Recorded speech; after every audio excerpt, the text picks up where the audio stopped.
Cool. Well, I think we got the crew here, so I'm going to start. Did anybody see the PDF that I put on Facebook? It's just an easy spreadsheet. You can do this yourself with Google Docs or Excel or a piece of paper and a pen and maybe a ruler.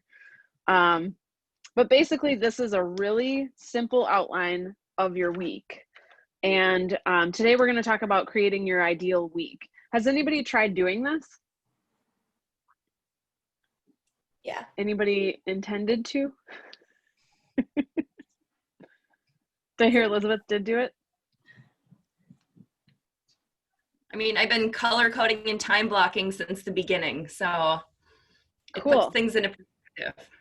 That's awesome. And Reagan, are you doing that too? Yeah, yes, it's in the planner, so I have to do it. Yes, you do. It's in the planner. Love it.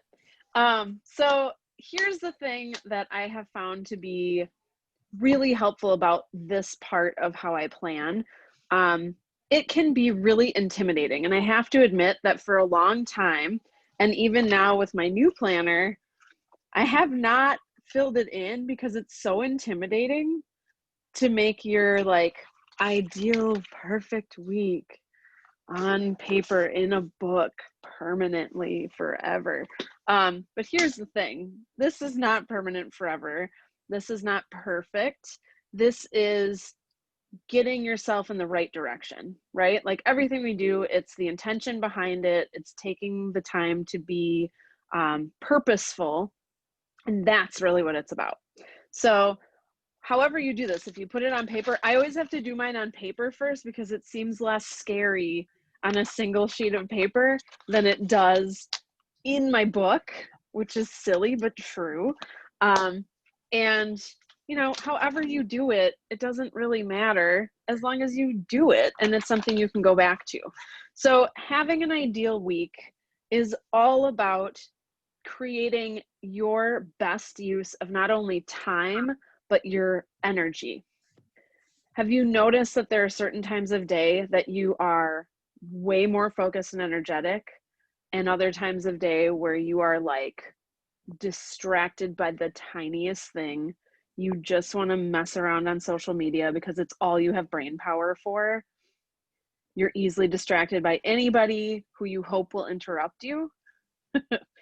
So it's important to be aware of those times. It's not the same for everybody. A lot of what you're going to read and see, and some of the things I talk about, say that you should maximize your morning and use the first 3 hours of the day or first 2 hours of the day to do what's most important, whether that's lead generation or a project you're working on your business, that's the time you should do it. But that's not true for everybody. Especially when I talk to people who have kids, you know, their prime time to get stuff done is in the evening after dinner. So whatever it is for you, keep that in mind. It's not just about using your time, it's also about using your energy. So the point of this ideal week is to maximize your time and your energy and to minimize how many hours you're working. Because how often are we working and we're really not doing anything, right? The Parkinson's principle says that the work we have to do fills the time we allow for it. The work we have to do fills the time we allow for it. So if you have one important project to do today and you plan nothing else in your day and you schedule nothing else in your day and you don't give yourself an end time, guess what? That project's going to take all flippin' day and you're probably not going to finish it. Now, if you say, I have to complete this, or I have to get this far realistically within this process in the next hour and a half, how much more are you going to get done? How much more do you get done when it's the week before the deadline or the night before the deadline versus 2 months before the deadline? We adapt to the time we allow ourselves. So why give yourself a whole flippin' day to do something when it really doesn't take that much time? And why not be more productive? So maybe you can have the evening off. So you can actually take a day or two off a week. This is important, right? So the way we're going to talk about how you use your time today is 3 different parts of your life, or 3 different parts partially of your business. You can look at it in 2 different ways. One is working in your business, which is those daily tasks, the checklists, the I have to send an email to this person, I have to send this document to this person, I have to schedule the showing and I'm in showing time, that kind of stuff. That's in your business. That's your daily tasks. That's the little things that you just need to get through. Working on your business are the most important things you can do for your business. So that's things like planning your week. That's things like setting up your goals for the quarter or the month or the week. That is things like giving yourself thinking time to reflect on how something went, if it went wrong or went right. That's developing your plan for communicating and generating leads from the people you know. It's setting up your 33 touch, that kind of stuff. That's working on your business. And then there's working outside of your business, or being outside of your business. And the important part of that, of course, is that life-work counterbalance. So that's stuff like sleeping, exercising, taking a break, spending time with family and friends and loved ones, doing things to make yourself better, fill your cup, right? You can only be as good for other people as you take care of yourself. And that's true for your business too. And when you're the CEO and every single employee in that company, as an individual agent, or even if you're on a team, you have a lot of hats to wear, and you don't have time to be exhausted, drained, feeling terrible, getting sick. You've got to take that time outside of your business too. It is as important as the time in your business. And I say this stuff out loud because I need to hear this sometimes too. So those are the 3 places. Now, if you're more of a visual person, you can think of it as on stage, and that's your working in your business. Off stage or behind the scenes is working on your business, and away from the stage, you're outside. So however you want to see it, in your business, on your business, outside of your business. Those are the 3 areas. And I added that to this PDF because I think it's really helpful to make sure that you're not spending all of your time in any one of these categories. You should be spreading out your time, and there should be a really good amount of your work time spent on your business. Now, for you guys, that on your business stuff is that top 5. So that's understanding, practicing, filling out, reading through, asking questions about the offer to purchase. Really knowing that document inside and out. I cannot stress enough how valuable it is to be able to write a clean, understandable offer to purchase when you're in competition.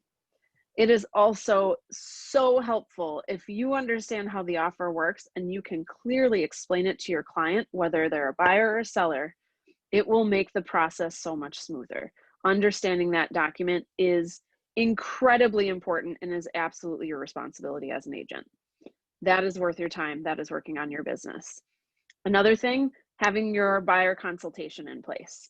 So whether that's just an outline, a packet you've created, understanding that buyer agency agreement, having something set up that you practice on each other. You're perfect helpers for each other, or practice on a friend or family member, because this is a great way to remind them what you do, that you're working hard, that you're trying to be the best that you can to help other people. That's a win-win. You're prospecting and you're practicing at the same time. So working on your business is also setting up that buyer agency, buyer consultation. Pivotal to success working with home buyers. Take the time to have that in place and meet with them. You can Zoom with them, you can socially distance outside, meet with them, whatever works for you, phone call, but do that. Plan for a half hour to an hour. That is absolutely worth doing. The other thing, listing presentation, huge. Listings are a great way to attract buyers. Listings are a way to get your name out on that sign. Listings are important. So understanding what sellers want to know, understanding the process, and having an outline of how that meeting's going to go. That's about 45 minutes to an hour as well. There are tons of examples for these things out there. We have videos on our YouTube page. That's another working on your business thing. Getting your 100 contacts in command, also working on your business. And getting those contacts, there may be some activities to capture that information from people to get into your command contacts. So those activities are all working on your business. Does this start to make sense? Like, these are things that are going to lead to business. Once you have the business, you have working in your business activities. You have to get people to sign a document. You've got to send something to the title company. You've got to communicate with the other agent. That's working in your business. It is important that you are doing a nice job of that and on top of it on a daily basis to ensure that your client has a great experience and recommends you, wants to work with you again. Also, that you are having a great experience for that other agent, so that the next time you write an offer on their property, they're like, oh, this person was great to work with. This will be your advantage in competition with other offers. I am speaking from experience. I make sure that this is a great experience for the agent I'm working with, because that will come around again. Same thing with the lender, the title company. Those things that you do working in your business will lead to future business, will lead to referrals, will lead to accepted offers, will lead to a smoother experience next time, which is just that much better for your next client, who will then refer you or work with you again. So working in your business is important, but I think what's really easy for people to get stuck on is they work on their business, they're doing their things, they're working on their top 5, and then they get business and they get an accepted offer and it's super exciting. And then it's all they spend their time on. They completely forget about the working on your business and getting more business. They completely forget about the fact that they still don't have a listing presentation. They completely forget about the fact that they really don't fully understand the buyer agency agreement, but they're kind of muddling through it. That stuff's going to catch up to you. So it's important that you still allow time to work on your business, even as the working in your business does require more time. And that's a natural progression, and it's something you'll have to constantly be figuring out. Now, for another time, another discussion, one way to help with that is to leverage the help of other people. You can hire a contract to close person through Focus Title, like Renee, and have them help you through that part of the process to take some of that in your business off of your plate.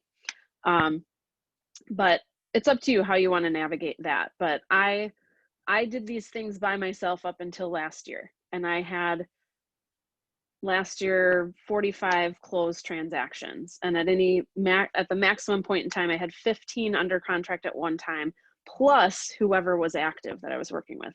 And I was still working on my business things, but it was a smaller degree, and I realized I needed a full-time assistant instead of a part-time assistant. So you'll get to that point, but at least at the beginning, remember, both of those things are important, but they're not everything.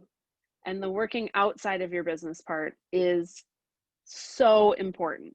And it can be as simple as taking a walk outside, not looking at your phone, just getting a breath of fresh air. That's an important counterbalance to your work. Taking a lunch break where you don't work at the same time, just eating lunch, or eating lunch with somebody safely, however you do that. It could be your dinner time with the family. It could be taking care of things at your home. Those are your outside of work things that keep everything else running smoothly. If your workspace is a disaster, it's cleaning up your office. If your house is a disaster, it's cleaning up your house. You know, all those things are important. So those 3 areas are really how you should be thinking about how you're spending your time. And it's important to make sure that those things are all being tended to. You're not just focused entirely on one category. Now, what I have found to be helpful and what has been recommended, if I go back to the full focus planner that I've used, if I go back to some other planner guides that I've come across, like I've mentioned before, Full Focus has a podcast, also The One Thing. This has come up from their podcast, as well as Empire Building, which is another KW podcast of women who are extremely successful, have built big businesses. They've talked about this too, is giving each day of the week a theme. Now, it doesn't mean the whole day is full of that one thing, but it means that that one thing is the most important part of that day. Does that make sense?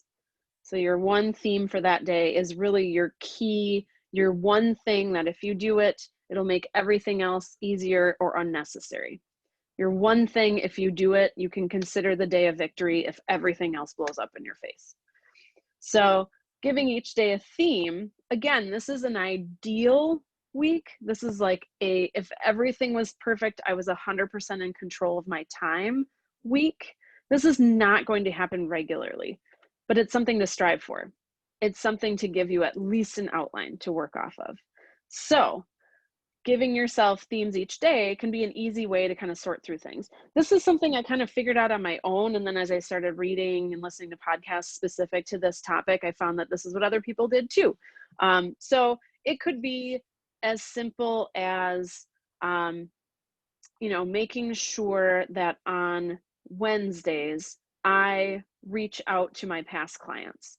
That's always a Wednesday thing. That's my follow-up day. I make sure I've written my happy anniversary notes, my happy birthday cards. I've contacted people who closed within the last 2 weeks. I'm following up on people who asked me for contractors, whatever it is. That's my past client day.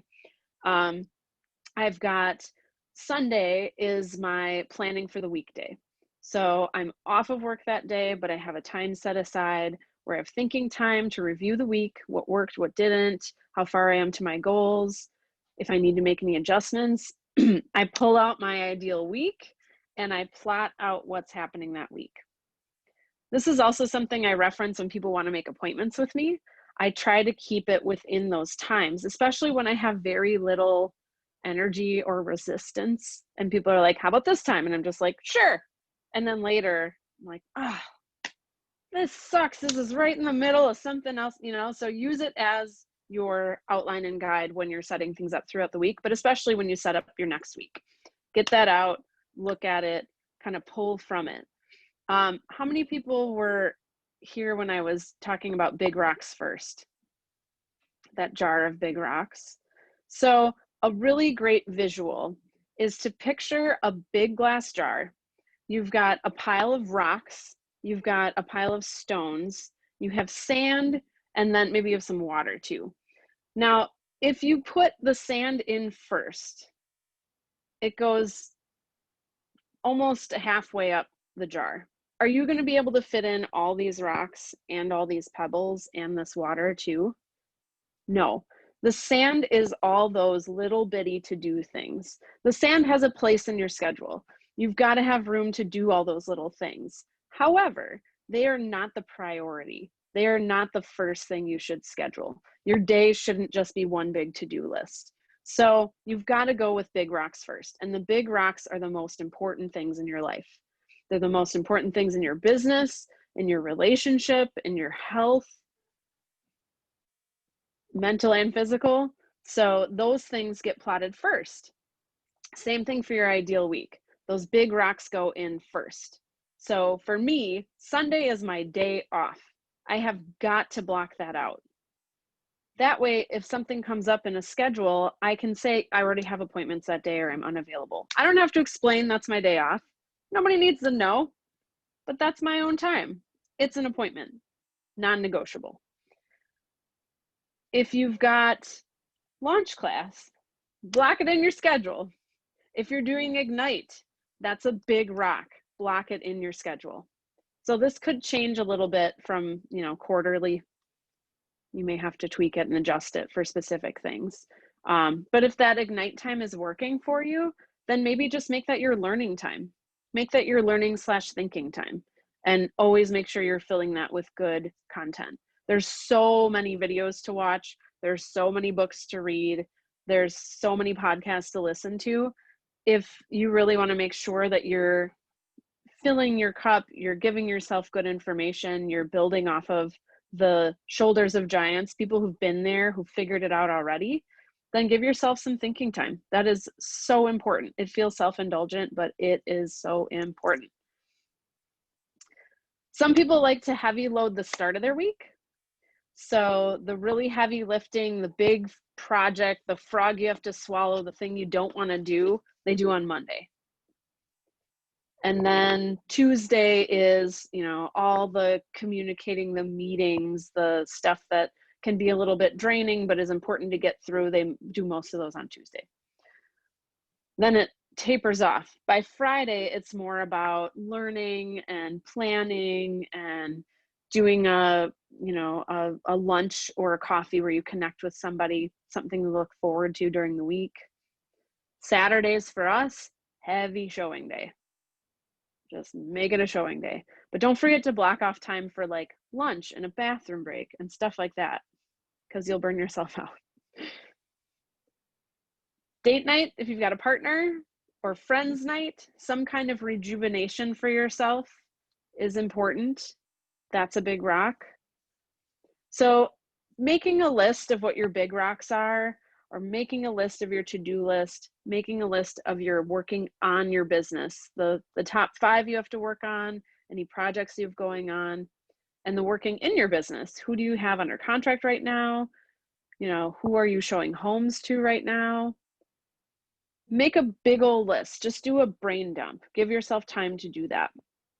And then look at how your big rocks might best fit into your week. Now, if you have kids or you have a spouse that has a specific schedule, you're going to have to work around that. So get that into your outline first and then build around that. Put your big rocks in first, then those pebbles, then the sand, right? So working outside of your business, then on your business, then in your business. That's how you can build up that week.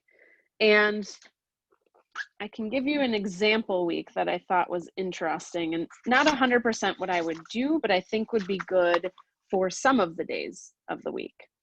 So everybody kind of treats their mornings a little differently, but there's definitely value in building some habits or a morning routine where you get up at the same time every weekday and you have the same things that you do. For me, I'm up at 6, I chug a glass of water, I go to the bathroom, I do yoga for 15 minutes, I meditate for 10 minutes. By that time, my husband's up, we take our dogs out, I get ready for the day. Check my planner before we leave, make sure I've got everything I need, and I'm out the door. That's my morning routine. So we're out the door by 7:15, 7:30. It might be different for you. You may be better sleeping a little later. Maybe you stay up late. Maybe you're more effective at night. Maybe you've got to get kids ready for school or set up on their Zoom calls or whatever. So make that kind of a system, something you can automatically set and not worry about.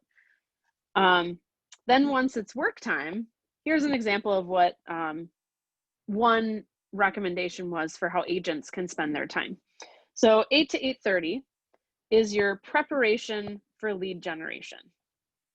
8 to 8:30, you are preparing to reach out to people and make those contacts and connections. It means you've got your contact information in front of you, you have your scripts ready to go, or the information you know you want to cover. Maybe you've practiced talking through those things, so you're really feeling prepared and confident. You've done some visualization of yourself having a successful conversation, scheduling appointments, really having some great connections with people to kind of boost yourself up. Maybe saying some affirmations would be helpful there. And eliminate distractions. So you've gone to the bathroom, you've got your water ready to go, your coffee, your tea, whatever. You have your door closed, you have your do not disturb sign up, you've got your do not disturb on your phone, whatever you have to do. You've moved your social media icon to the last page of your phone, whatever it is, get yourself set up. Then from 8 to 11, you are lead generating. So you're contacting your sphere of influence. You're working on your farm, if you're farming an area. You're gathering information and contacting for sale by owners or expired listings. You're putting together a flyer to send out about an open house you have. This is all lead generation activity. This is working on your business. This is super important to getting business. So 8 to 11, 3 hours, you're working on this stuff. Take a break. Take a little break in the middle. If you're following the Pomodoro method, you're working for 20 minutes, you take a 5-minute break. 20 minutes, 5-minute break, 20 minutes, 5-minute break. Every 4 or so, you take a 20-minute break. So somewhere in the middle of there, you might need a breather, walk around the block, something like that. Don't plow through 3 hours without a break. You will feel fried. It will be very hard to do the rest of the day. Noon to 1, lunch and break. Lunch and break. Not lunch and work, not shovel something in your mouth while you're driving. This will happen, but in an ideal week, lunch is a break. Then from 1 to 2, lead conversion. So it's 1 hour where you are, oh, I forgot one. Nobody called me out on it. So you've got your 8 to 11, and then what's 11 to noon? That's working in your business. You don't want everything to pile up throughout the day. So you do your lead generation from 8 to 11, 3 hours. Before you get to lunch, you've got a 1 hour window where you work on your business and you service your business. Business servicing, whatever you want to call it. And that's returning emails, texts, and calls that you received while you were doing your lead generation. Also servicing your sellers, your buyers, the people who are under contract, active people. That's your chance to kind of catch up on stuff. You've got only an hour. Rock it out. Do the emails, send the stuff, return the calls, text people back, move on. Do lunch. So you have lunch for an hour after you're working your business. Then your lead conversion. So lead conversion is an hour, 1 to 2 in this situation. That's when you're following up on your potential listings, your buyer leads. You're making appointments. That's the goal. That lead conversion time. And granted, when you're lead generating, you might schedule appointments, and that's okay. You don't have to be like, oh, sorry, I'll call you back at 1. That's when I schedule appointments. No, you can do it then. That's fine. You don't have to be that stringent about it. But the intention is you did some lead generating activities earlier. This is when you're following up on things, trying to get those appointments scheduled. 2 to 3, another 1 hour window. You're back to servicing your business. You're back to in your business. So again, returning emails, phone calls. Do you see how this allows you the freedom to feel like you don't have to stop what you're doing when you're working on your business? Because you know at 2, I'll get back to people. You can even put it in your voicemail. I will be returning calls between 11 and 12 and 2 and 3. If it's an emergency, please text me or whatever. That way people know you've set the expectation and you've given yourself the freedom, the breath of fresh air to say, I am okay focusing on working on my business in uninterrupted focused work time. And I know at 2, I can address whatever is pinging on my phone right now. I'm giving myself the gift of time and focus when I know my energy is best. I'll get to that during my 1 hour of servicing my business. Then from 3 to 6 is when you have your appointments. This is listing presentations. This is showings. This is buyer consultations. These can be in person, on a Zoom, a phone call. That's when most people are available. 3 to 6, 3 to 6:30, 4 to 7. Figure out what works for you with your schedule, but giving yourself a window of time for appointments. And for me, I make those heavier certain days of the week. Mondays are pretty slow for showings. There's not a lot of new listings on Mondays, right? Everything got scooped up over the weekend. So I don't do showings on Monday nights. I don't plan for appointments Monday nights as much as I can. I typically do them a little bit Tuesday, but it mostly ends up being Wednesday, Thursday, Friday, Saturday. But having a set night off is not a bad idea, or 2. You know, you don't want to be gone every night, especially if you have a spouse, family. You can't be like, I'll be home at 8 every night. I'll be home at 7. You're making dinner every night. Not nice, unless they really like doing that. So having that set block of time for appointments gives you the freedom to say, anytime someone wants to make an appointment, great, let's do 3 to 6. Now, if you have a client who's only available at 11, we'll scoot stuff around, right? This is an ideal week. It's not always the same. So I have a client who wants to meet me at 11. That's when I usually service my business. Okay, I'm probably going to push back my service my business to be from 10 to 11. I'll shorten my lead gen to 2 hours, and then maybe I'll add an hour of lead gen later in the day when I would normally have appointments. These are blocks. You should be able to pick them up and scoot them around. Does that make sense? Don't get too crazy with your scooting. You'll confuse yourself.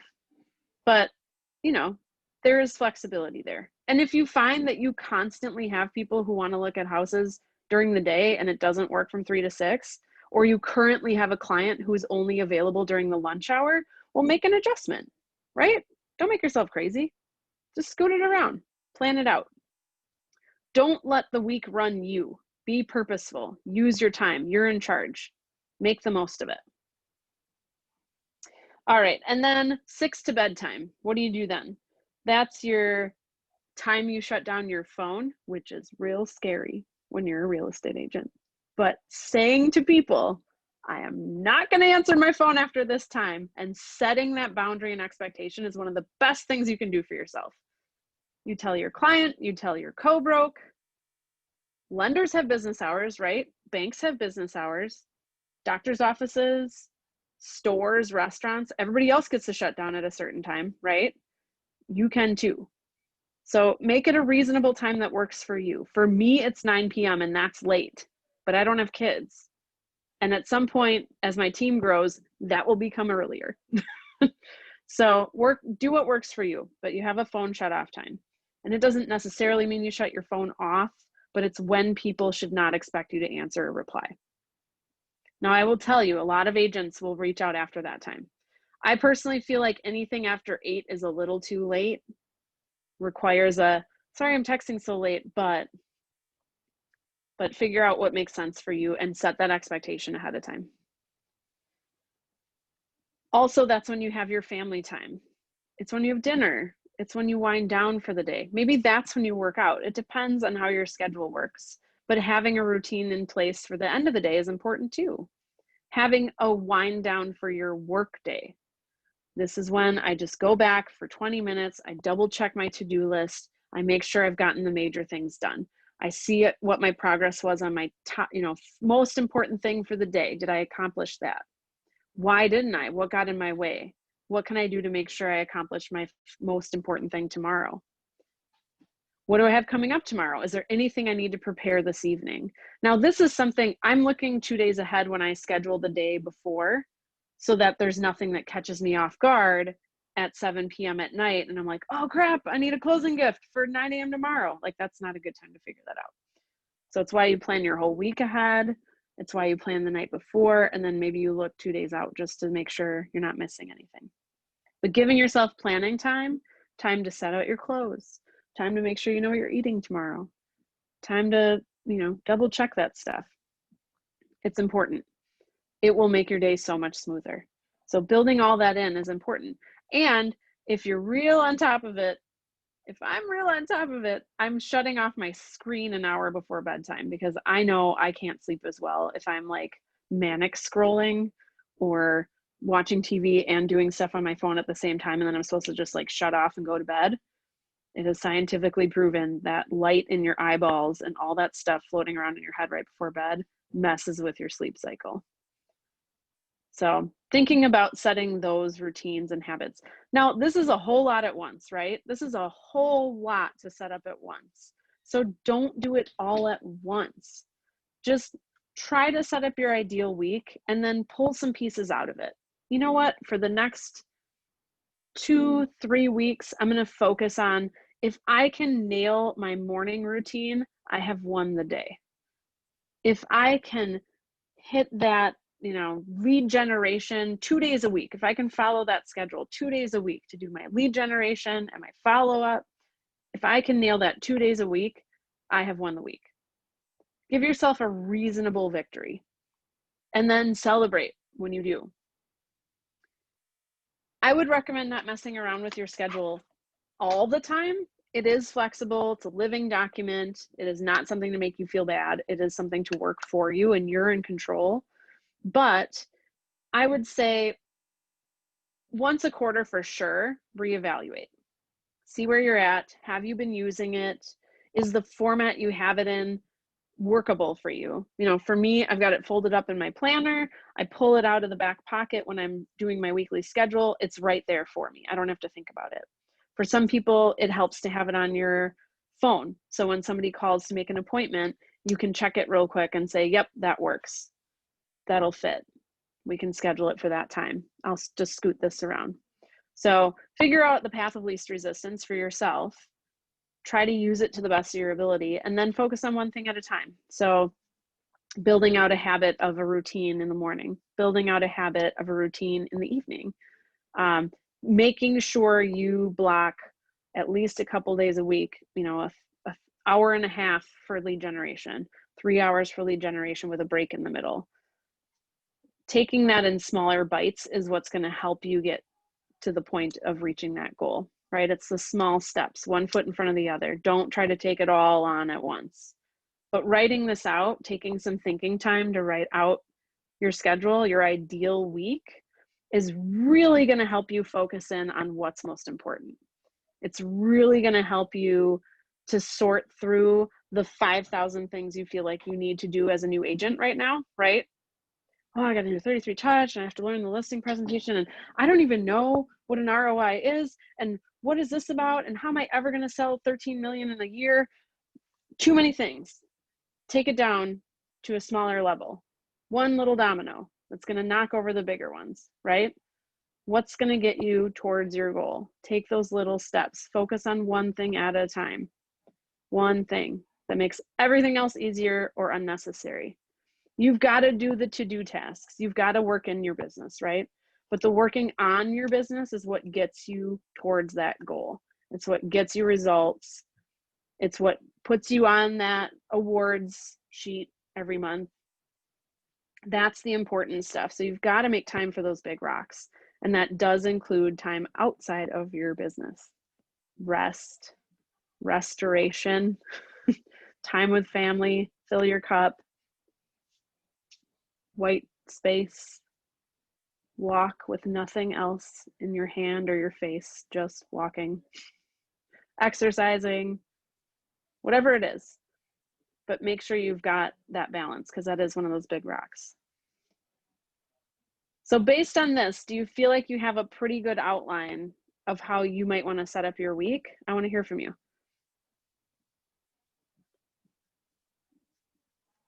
Anybody feeling overwhelmed? Think it's realistic to take some time to write this out this week? Maybe an hour, hour and a half? I think a lot of the time right now is kind of taken up by training, you know, Ignite and launch coaching and productivity coaching and all of that. But, you know, after all that's done, I think it'd be a lot easier to get done. Yeah, I mean, so launch is an hour. Right. You've got how many hours in your day, right? So if you have another job, that can be challenging, but you can fit time in, right? So maybe, Avi, it means maybe your lead generation is only an hour. Maybe you're putting together your ideal week is something you do for an hour on Monday, and then you do an hour on Tuesday to get it done. So it might mean you have to spread it out, but there is time somewhere in your day, right? It's about priorities. Yeah, it is overwhelming. Do you ever look at it as like almost like seasonally? Because like kind of one of the things I'm trying to do is just work like with as many clients as I can, like right now, because I know November-ish, it's gonna kind of, you know, die, and then I'm gonna really try to like focus more in on, you know, lead generation and building the business. Is that like a thing? Yeah, it is. It's something to consider. I mean, this year all bets are off on what's seasonal, honestly. I will say two things to that. One, yes, there is a general ebb and flow to this business. So, and that's a good question, Jesse. So usually, beginning of the year, things start to pick up about February with buyers and about March or April with sellers, peaking in May. And then it slows down about the 4th of July. And then it starts to pick up after Labor Day. You get a little September, October bump, unless it's a presidential election year or whatever is going on. Not happen. Usually you get a little fall bump, and then things kind of die out November, December. That is generally the flow of the market. And if you were in the meeting this morning, you saw what is like generally happening in the market. And then you saw what Keller Williams is doing. And all bets are off as far as what's seasonal. And the reason for that is that the agents who have slow business in November, December, January, slow down their business in November, December, January. They stop doing the work on your business stuff. They stop lead generating. They stop trying to get business. Yes, the market is slower then, but it does not mean you're going to have a month with 0 closings or 0 active buyers or 0 people under contract. You can choose to do that, but I can tell you from experience, it doesn't really matter what the market's doing. If you want to do business, you can do business. And granted, it might be a little bit different and it might allow you a little more time to work on stuff. I can say that in 4th quarter, I'm generally as early as October planning for next year. For me right now, my focus is growing my team. I'm still doing business, but not quite the massive level that I've been doing the last few months. So I've taken it down a little bit of a notch intentionally, purposefully, so I can focus some time on this bigger project of working on my business. That's really important. So you have that kind of power. The important thing to keep in mind too is that whatever you do shows up in 30, 60, even 90 days down the road. So if you don't have much business going on right now, then you're not going to have a check coming in for 30 to 60 days. So kind of planning out ahead is important too. But yeah, I think seasonally, every quarter kind of lines up with the season change. So that's really when I do a big review. So when I do a big thinking time myself, and then I do a check-in, a meeting with my assistant, and we go over what are our goals, how did things go, how do we tweak the ideal week, how do we tweak what we're doing with our meeting every week. That's really a good time to kind of make those seasonal adjustments.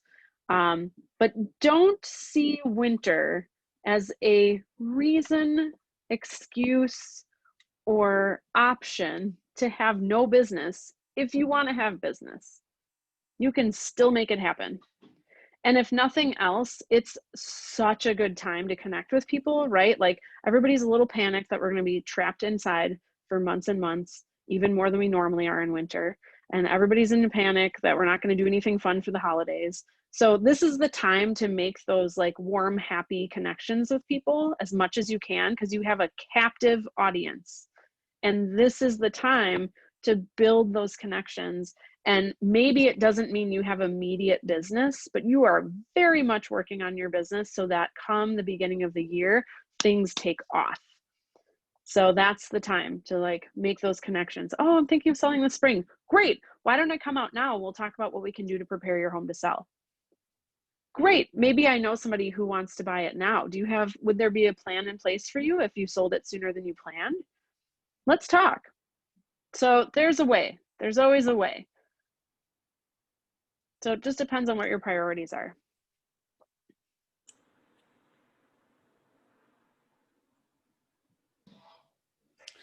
Yeah, like I got really lucky where I had like a client, and so I feel like I've really been kind of not building the business because I've just been so like, and I don't know what I'm doing, so I'm, figuring out how to write offers and all that stuff kind of, and really focusing all my energy into that. But I think like that will end, in like within the next month, and I'll be able to pour it in. But I just feel like I'm not doing enough to kind of, like you said, like set up the next, 60 days or whatever. which would be like December and January. Yeah, it's a learning curve. It really is. I mean, it's going to be starts and stops. You know, you're going to end up in a wave and then another wave. And as you gain more experience, as you become more comfortable with things, as you kind of know what to expect before it happens, you'll be able to smooth out those highs and lows. Most agents get a lot of business. That's all they're doing is working in their business. They finally get their check and then they have nothing. And then they start working on their business and they get more business and then they're busy again and then they get a check and then they have nothing. That's really typical. And that's a little bit unavoidable when you're new. But the more you can do in advance when you have open time, you know, right now, Jesse, you're working on your business by figuring out the offer. You're working in your business because you're writing offers for people, but you're figuring it out. Ideally, you do it ahead of time, but sometimes you get business before you've gotten that far. And so you're spending time to make sure you're doing that right is worthwhile time because it's going to help you build your confidence. It's going to better serve your current clients. And if they have a great experience, they're going to refer you. So you are working in your business, but it's not black and white. You are also working on your business by ensuring they have a great experience, by maybe getting them to refer someone to you while you're in a transaction with them. So it's not 100% I'm only doing in my business and not on my business. There's a little bit of on your business in there. I just think the lead generation piece is important. So if you're looking at your ideal week, you've got an hour in there. You've got 2 hours in there somewhere where you can make sure you're doing something lead generation related, whatever that is. Phone calls, sending out note cards, making postcards about, you know, I have a buyer who's looking in this area. Do you have any, you know, are you thinking about selling your home? Whatever it is, those are all lead generation activities. Setting up your 33 touch. You know, it doesn't have to be so abstract that it's this big project. It could be some smaller things that are going to lead you to business. And you won't see the results right away. That's kind of the scary part and the beauty of it is you'll be putting all this time and energy into something and it's like, oh, this isn't working. But you just got to be consistent with it. You've got to stick with it because it will start to come around. I spent a lot of time getting clients to fill out feedback forms for me, to put feedback and comments on Zillow and Yelp. And I was like, man, this is a pain. And I feel like a jerk because I'm asking for this stuff. And I didn't make a system of it. I didn't set it up so I could set it and forget it. You know, every time, week before closing, send out this email. Here's the links, go. That's what I should have done initially. It's what I've done now. But it was a lot of work and I had to remember and I had to ask them and remind them and then thank them. And it seemed like a lot of work that wasn't getting me anywhere. Well, now this year, I've had 5 people reach out to me who I have never heard of in my life, who found me online and read my reviews and want to work with me. And one of them's over $1 million. You just don't know. So put in the time and be consistent, but don't get too overwhelmed. You know, make your big brain dump list and go back to it later. You can change your projects monthly or quarterly, but don't try to do it all at once. That's not what this ideal week is about. This ideal week is about figuring out the most important rocks, the things you really need to do right now. And then knowing that once you get that habit established or once you complete that project, then you can go to the next thing. There is always something to do. There's always 100 things to do. I'm in my 6th year of business. I do a ton of business. There are still 100 things I want to do, things I need to learn, things I can get better at. That never stops. It's just a lot when you first start because it's like a fire hose, right? It's like you're learning the lingo and just the basics. Well, once you get through that, it's not done.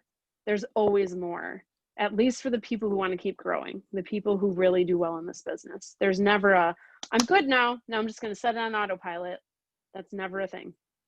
There's always something new, but you've got to recognize what the priorities are. It's really, really important to give yourself that open, uninterrupted thinking time to get really clear on what you need to be doing right now to get to your major goal.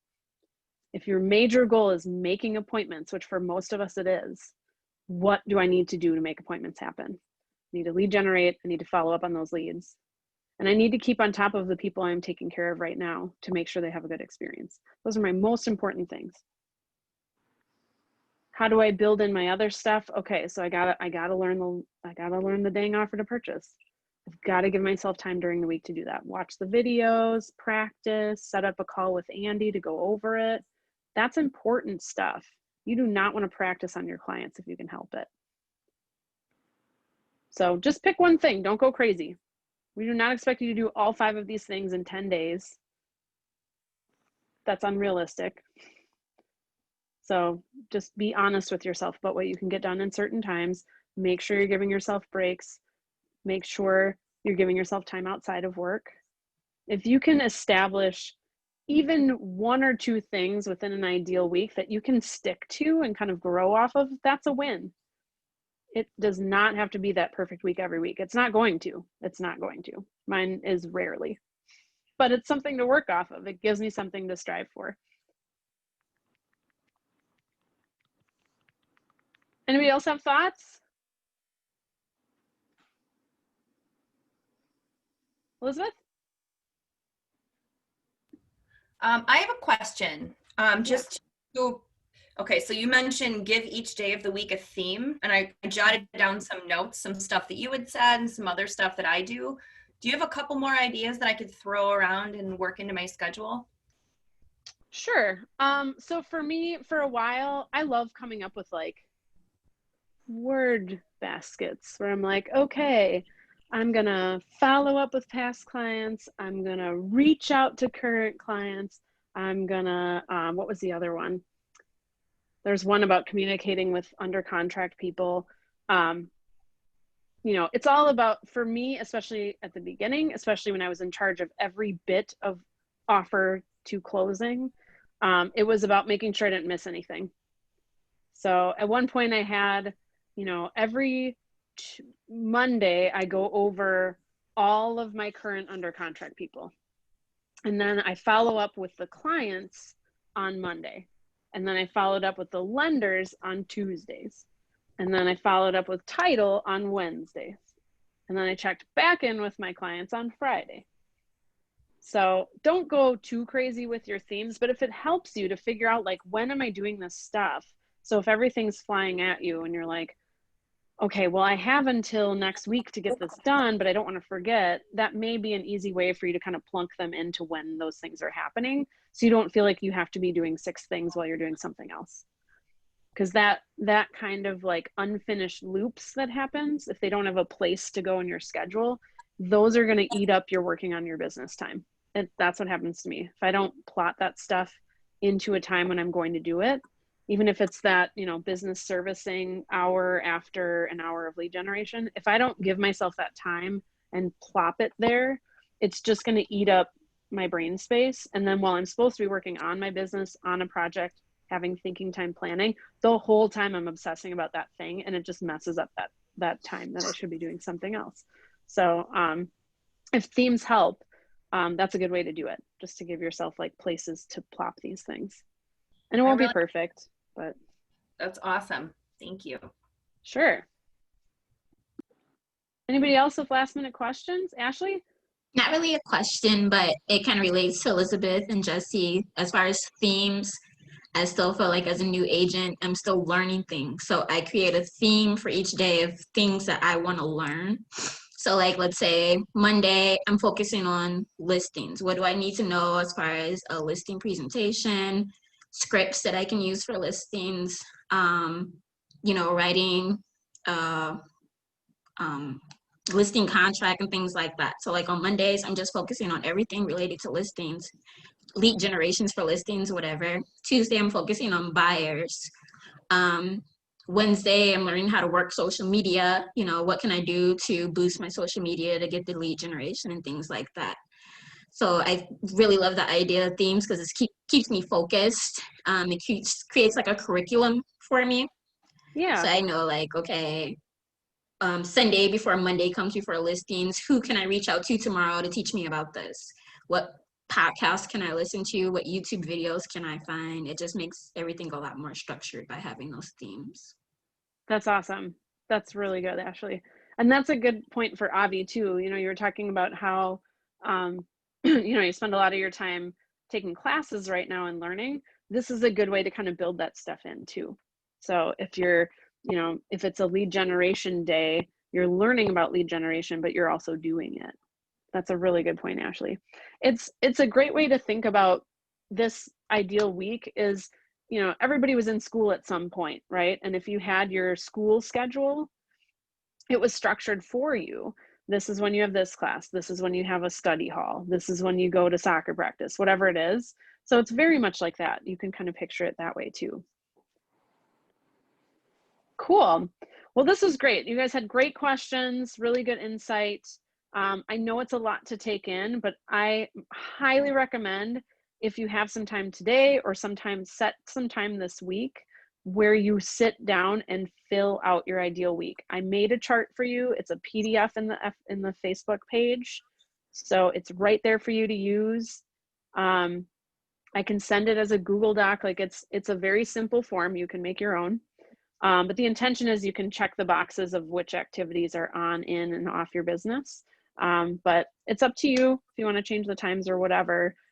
Themes, days of the week. Some people start on a Monday, some people start on a Sunday. However you want to do that, that works for you. But I highly encourage you, just take the time, do a brain dump, and then kind of plot that stuff in your week in a way that works best for you. And you don't have to schedule every moment of your day, but if you can get some of those big rocks in, that's a victory.